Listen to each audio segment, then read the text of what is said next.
नमस्कार साथियों, आपका हमारे YouTube चैनल जुगल टेक्निकल में हार्दिक स्वागत है। मैं जुगल राठौर। दोस्तों, इस वीडियो में हम बात करेंगे उत्तर मैट्रिक छात्रवृत्ति सत्र 2022-23 की आवेदन प्रक्रिया को लेकर आदेश जारी हो चुका है। ऑनलाइन आवेदन प्रक्रिया क्या है, क्या क्या आपको चाहिए, आयु सीमा कितनी है, आवेदन प्रक्रिया किस प्रकार करना है, दस्तावेज क्या क्या चाहिए, उसकी पूरी जानकारी मैं आपको इस वीडियो में देने वाला हूं। तो कंप्लीट पूरा वीडियो देखें। और आप हमारे चैनल पे नए हैं और अभी तक आपने हमारे चैनल को सब्सक्राइब नहीं किया तो चैनल को सब्सक्राइब करें, बेल आइकन प्रेस करें, क्योंकि ऐसी ही लेटेस्ट जानकारी मैं आपको लगातार देता रहता हूँ। तो शुरू करते हैं।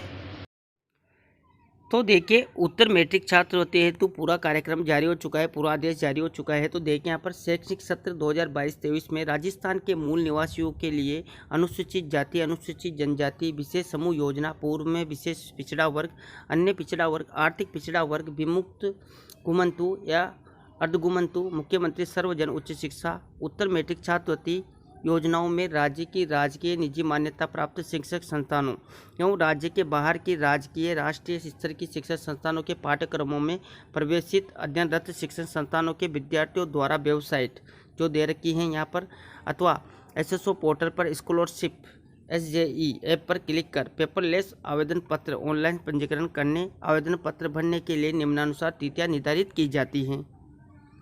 अब यहाँ पर देखिए जो तिथियां हैं उनकी जो जानकारी यहाँ पर दे रखी हैं। तो देखिए यहाँ पर पहला है उत्तर मैट्रिक छात्रवृत्ति हेतु शिक्षण संस्थानों द्वारा नवीन पंजीयन, पूर्व में पंजीकृत की मान्यता एवं पाठ्यक्रम अनुसार फीस स्ट्रक्चर अद्यतन करने के हेतु पोर्टल प्रारंभ करने की तिथि। तो यहाँ पर देखिए 15 जून 2022 तक आपको ये जो है कर लेना है। 15 जून 2022 से ये शुरू हो जाएगा। यहाँ पर देखिए उत्तर मैट्रिक छात्रवृत्ति हेतु विद्यार्थियों के द्वारा पेपरलेस ऑनलाइन आवेदन पत्र पंजीकरण कर ऑनलाइन आवेदन पत्र भरने हेतु पोर्टल प्रारंभ करने की तिथि। जो विद्यार्थी हैं उनके ऑनलाइन आवेदन करना है, उसके लिए यहाँ पर पोर्टल की प्रारंभ तिथि है जो 1 जुलाई 2022 रखी गई है। इसके बाद देखिए उत्तर मैट्रिक छात्रवृत्ति हेतु विद्यार्थियों के द्वारा पेपरलेस ऑनलाइन आवेदन पत्र पंजीकरण कर ऑनलाइन आवेदन पत्र भरने एवं शिक्षण संस्थानों द्वारा नवीन पंजीयन, पूर्व में पंजीकृत की मान्यता एवं पाठ्यक्रम वार फीस स्ट्रक्चर अद्यतन करने हेतु अंतिम तिथि पोर्टल बंद करने की तिथि यहाँ पर 31 जुलाई 2022 निर्धारित की गई है। अब यहाँ पर देखिए जो छात्रवृत्ति हैं उसकी पूरे दिशा निर्देश यहाँ पर दे रखे हैं। तो देखिए नवीन छात्रवृत्ति पोर्टल पर शैक्षणिक सत्र 22-23 में उत्तर मैट्रिक छात्रवृत्ति योजनाओं में पेपरलेस ऑनलाइन आवेदन करने हेतु विद्यार्थियों के लिए निम्नानुसार दिशा निर्देश जारी किए जाते हैं।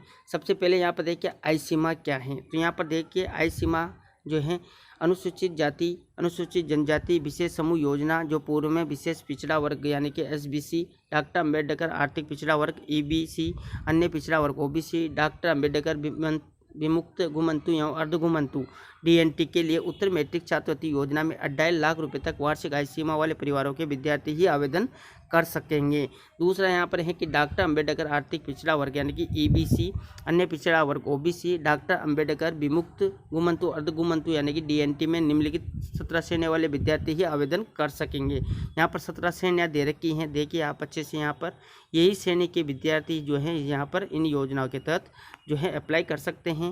यहाँ पर देखिए इसमें ये दे भी रखा है कि योग्यजन के पुत्र पुत्री श्रेणी के गत परीक्षा में उत्तीर्ण 60% प्राप्त अंक वाले आवेदक को ही प्राथमिकता दी जाएगी। इसके बाद एक यहाँ पर C नंबर पर मुख्यमंत्री सर्वजन उच्च शिक्षा उत्तर मैट्रिक छात्रवृत्ति योजना में 5 लाख रुपए से कम वार्षिक आय सीमा वाले सभी जाति के परिवारों के राष्ट्रीय स्तर की शिक्षण संस्थानों विभाग द्वारा सूचीबद्ध, जो विभाग द्वारा शिक्षण संस्थान सूचीबद्ध हैं उनमें अध्ययनरत विद्यार्थी ही आवेदन कर सकेंगे।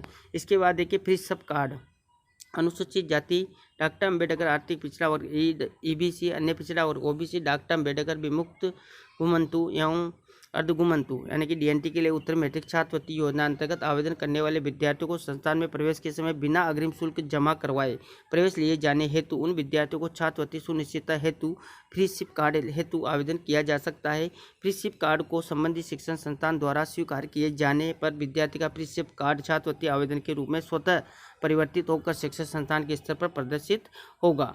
इसके बाद देखिए यहाँ पर ऑनलाइन आवेदन प्रक्रिया क्या है। तो देखिए सभी विद्यार्थी ऑनलाइन आवेदन स्वयं पासवर्ड सर्जित करें अथवा ई मित्र साइबर कैफे शैक्षणिक संस्थान से आवेदन करने पर समस्त प्रविष्टियों की जांच स्वयं कर लें तथा यदि कोई त्रुटि है तो आवेदन पत्र को सुधार करने के उपरांत ही आवेदन पत्र को ऑनलाइन फाइनल सबमिट यहाँ पर करें। तो यहाँ पर अच्छे से आवेदन प्रक्रिया करने के बाद ही आपको फाइनल सबमिट करना है। इसके बाद देखिए यहाँ पर छात्र छात्रा मोबाइल नंबर ईमेल आईडी स्वयं का ही दे। यहाँ पर ध्यान रखिए छात्र हो सके तो अपना मोबाइल नंबर और ईमेल आईडी स्वयं का ही देने का प्रयास करें, नहीं होने पर आप और का भी यहाँ पर दे सकते हैं।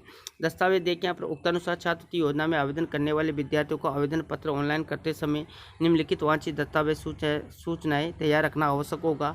जैसे सभी दस्तावेज जनाधार, राज्य ई बोल्ट, डिजी लॉकर से ऑनलाइन किए ही लिए जाएंगे। जैसे आय का विवरण है, मूल निवास, जाति प्रमाण पत्र, गत वर्ष की अंक तालिकाएं आदि।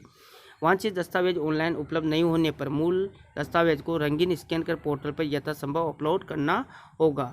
जैसे गत अंतिम परीक्षा की अंक तालिका, फीस की मूल रसीद, अन्य पिछड़ा वर्ग के आवेदक हेतु चिन्हित श्रेणी अनुसार वांछित दस्तावेज आदि। इसके बाद एक यहाँ पर 6 नंबर पर विद्यार्थी के आधारभूत सूचना और आय विवरण में परिवर्तन। नाम, जाति, लिंग, आयु, पिता का नाम, माता का नाम, धर्म, बैंक खाता संख्या, मोबाइल नंबर, आवेदक के परिवार की समस्त स्रोतों से वार्षिक आय का विवरण आदि जनाधार पोर्टल से ही ली जा रही है। विद्यार्थी के शैक्षणिक रिकॉर्ड एवं जनाधार पोर्टल पर उपलब्ध डाटा में कोई भिन्नता होने पर शैक्षणिक रिकॉर्ड के अनुसार जनाधार पोर्टल में अंकित सूचना में ही संशोधन करवाया जाना आवश्यक होगा।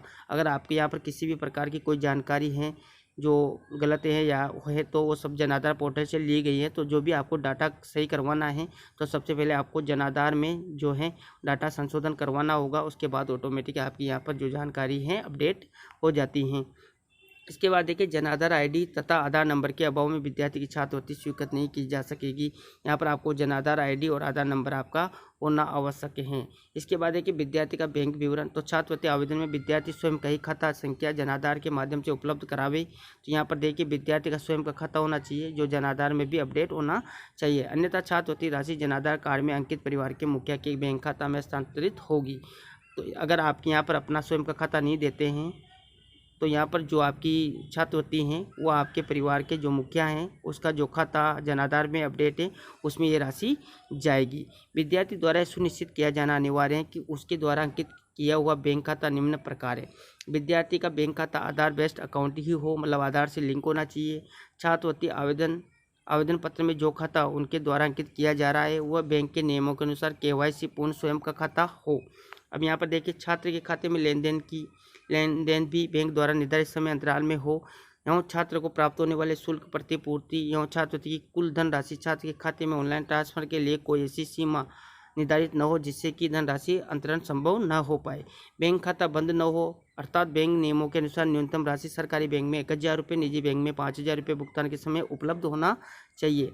यदि बैंक खाता माइनर है एवं छात्रवृत्ति की राशि 25000 रुपये से ज़्यादा है तो बैंक को प्रार्थना पत्र प्रस्तुत कर वयस्क खाते में परिवर्तित करवाएं। इसके बाद देखिए यहाँ पर शुल्क संरचना जो है शिक्षण संस्थान पोर्टल पर प्रदर्शित शुल्क संरचना पेज पर अंकित 8 मद यथा यहाँ पर ये सभी मद दे रखे हैं। जैसे देखिए पंजीकरण शुल्क है, नामांकन शुल्क, शिक्षण शुल्क, खेल कूद शुल्क, संगठन शुल्क यानी कि यूनियन शुल्क, पुस्तकालय शुल्क, पत्रिका शुल्क और परीक्षा शुल्क का विवरण अंकित करेंगे, जिसके अनुसार ही उस पाठ्यक्रम के समस्त विद्यार्थियों को योजना अंतर्गत छात्रवृत्ति दे होगी। तो यहाँ पर जितने भी शुल्क संरचना है ये आपको अच्छे से अपडेट करनी है, तभी आपको यहाँ पर सही तरीके से छात्रवृत्ति मिल पाएगी। अतः शैक्षणिक संस्थान इन 8 मद को सावधानी से पोर्टल पर अंकित करें।